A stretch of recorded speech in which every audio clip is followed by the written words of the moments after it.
CAPES Foundation is supporting the Conservation Council of WA's bat monitoring program. We're at Mammoth Cave in the Margaret River region. All the visitors for the day have started to head home and we're setting up for some bat trapping.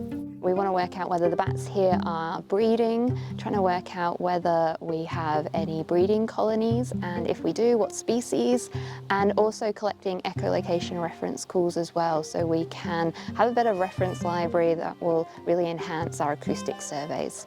This is really important because not a lot is known about species of bats in WA and especially in the southwest. Quite often the guides will see what we think are chocolate wattle bats roosting in the cave, as well as maybe some long-eared bat species. Tonight we'll be setting up some harp traps, which is a really bat-friendly way to capture the bats.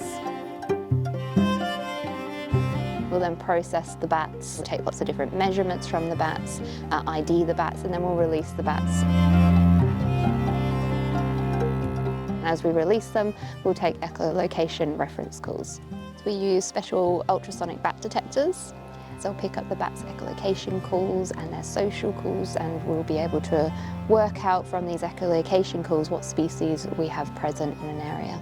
Bats down here in the southwest, they're really important for pest control. They really help to keep those insect populations in check. The negative perception that many people have towards bats has actually had a really bad impact on their conservation and on their research as well. Bats make up about 20% of all mammal species, which is huge, yet we really don't know a lot about many of those species.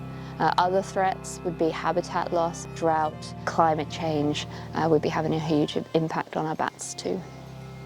So the number one thing that you can do to support our bats is by sharing the positive message of bats, so trying to kind of dispel some of that negative perception.